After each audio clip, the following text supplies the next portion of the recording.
మిత్రులారా, మార్చి 23న భగత్ సింగ్ వర్ధంతి చేయాలని, దాంట్లో అనేక కార్యక్రమాలు కూడా చేపట్టాలని చాలా మంచిది.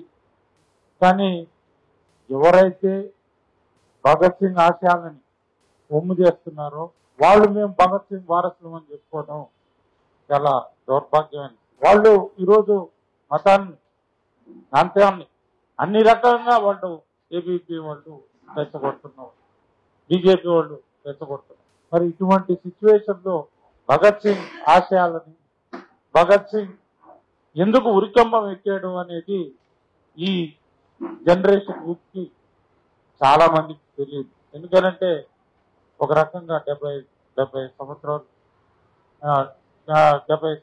అయిపోయి 100 సంవత్సరాలు కావస్తుంది ఆయన ఉరికంబం ఎక్కి. ఈ బ్యాక్గ్రౌండ్ లో మనం ఇప్పుడు నినాదాలు మీరు ఏదో ఇస్తున్నారు, సే నో టు డ్రగ్స్ అని. మీకు ఇంకొక విషయం అర్థం కావాల్సింది ఏంటంటే, ఈ మతం అనేది డ్రగ్స్ కన్నా ప్రమాదకరమైంది. ఆ బ్యాక్గ్రౌండ్ లో ఆలోచించి డ్రగ్స్ ను కూడా వ్యతిరేకించాల్సిన అవసరం ఉంది, దాని మీద ఫైట్ చేయాల్సిన అవసరం ఉంది. కానీ ఒక ఆకు ఎక్కువ ఈ మతోన్మాదానికి వ్యతిరేకంగా కూడా. మతోన్మాదమే కాదు, ఏ ఆశయాల కోసం అయితే ఆయన ఉరికంబం ఎక్కాడు భగత్ సింగ్ గారు, ఆ ఆశయాలని, ఈ రాజ్యాంగాన్ని ఈ భారతదేశంలో ఒమ్ము చేయడానికి మోడీ ప్రభుత్వం ముందుకొస్తుంది. ఈ రాజ్యాంగం ఉంటుందా ఉండదా అనేది మన ముందున్న ప్రశ్న. మరి ఈ రాజ్యాంగాన్ని కాపాడుకోవాలా వద్దా? మనం అనేక సంవత్సరాలు పోరాటం చేసి, ఆ పోరాటం ద్వారా మనం భారతదేశంలో స్వాతంత్రం తెచ్చుకొని, స్వాతంత్రం తర్వాత ఓ రాజ్యాంగాన్ని ఏర్పాటు చేసుకుంటే ఇది కాదు రాజ్యాంగం అని చెప్పి చెప్తున్న పరిస్థితి ఉంది. ఈ రాజ్యాంగం మాకు అవసరం లేదు అని అంటున్నాం. మాకు హిందూ రాజ్యం కావాలంటున్నారు. హిందూ రాజ్యాంగానికి ఏముండాలి? ఏం చెప్తావు? హిందూ రాజ్యంలో నువ్వు ఎవరికి చెప్తావు? ఈ భారతదేశంలో మొత్తం అనేక మతాలు, అనేక కులాలు, అనేక ప్రాంతాల వారీగా ఉన్న పరిస్థితి ఉంది. ఈ బ్యాక్గ్రౌండ్ లో మనం వాళ్ళు చెప్తున్న విధానాన్ని మన యువజనులకి ఎక్కించకపోతే, యువజనులు అర్థం కాకపోతే పక్కదారులు పెట్టే పరిస్థితి వస్తున్న పరిస్థితి. ఈరోజు ఒక విషయాన్ని మీరు గమనంలో పెట్టుకోండి. నిరుద్యోగ సమస్య పైన మోడీ బ్రహ్మాండంగా రైల్వేస్ ని అభివృద్ధి చేస్తున్నా అని అన్నాడు.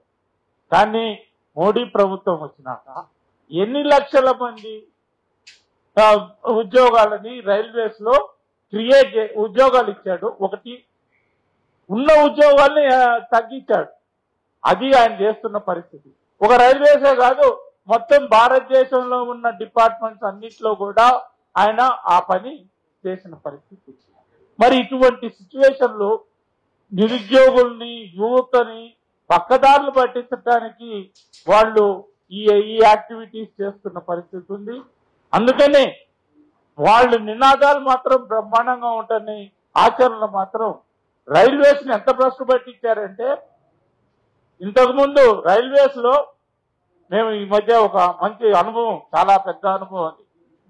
స్లీపర్ క్లాస్ లో నాకు ఏసీ పడదు కాబట్టి 3 టైర్ వెళ్ళలేను కాబట్టి నేను స్లీపర్ క్లాస్ వెళ్ళాను. నాతో పాటు ఒక 30 మంది ఉన్నారు. ఏది ఆల్ ఇండియా కాన్ఫరెన్స్ మేము వెళ్తున్న సందర్భంగా మొత్తం జనరల్ కంపార్ట్మెంట్ కంటే హీనంగా ఉన్న పరిస్థితి ఉంది. అంతేకాదు, వాళ్ళ దగ్గర ఒక్కొక్కరి దగ్గర ఎంత ఫైన్ వసూలు చేశాడు? 1000 రూపాయలు. మాకు స్లీపర్ టికెట్ ఏమో 750 రూపాయలు, జనరల్ టికెట్ వాళ్ళు 200, 300 పెట్టి కొన్నారు. ఆ 300తో పాటు 1000 రూపాయలు ఫైన్ కట్టి మా కంపార్ట్మెంట్ మాకు ఇబ్బందికరమైన పరిస్థితి, నెట్టబడే పరిస్థితి. ఎందుకు నెట్టబడ్డదనంటే 6 కోచ్లు తగ్గించి 6 కోచ్లు దీంట్లో ఏసీలో పెంచడం అనేది జరిగింది. దీనివల్ల రైల్వేకి ప్రతి ట్రైన్ లో 10 లక్షల నుంచి 12 లక్షల రూపాయల ఆదాయం పెరిగింది. ఏంటి, మామూలుగా మనం కొనుక్కొని ట్రైన్లు ఎక్కిన కన్నా కూడా ఫైన్ల ద్వారా 10 లక్షలు 12 లక్షలు వసూలు చేయటం. మరి ఇంత ఆదాయం దాన్ని వస్తుంటే నువ్వేం చేస్తున్నావు? అక్కడ ఉద్యోగాలు ఇస్తున్నావు అంటే ఈటంలా. ఎక్కడ ఉద్యోగాలు ఇచ్చాడనంటే ఈ ట్రైన్ చెకింగ్ వాళ్ళని వాళ్ళని పెంచడం అనేది జరిగింది. అందుకనే ఏ సమస్యని పరిష్కరించకుండా మోడీ ప్రభుత్వం మతం పేరుతోటి ఏదో రాజ్యాంగ పరిరక్షణ అంటే ఆయన ఏదో రాజ్యాంగాన్ని మార్చి బ్రహ్మాండమైన రాజ్యాంగాన్ని తీసుకొచ్చే పేరుతోటి ముందుకు వస్తున్న పరిస్థితి ఉంది.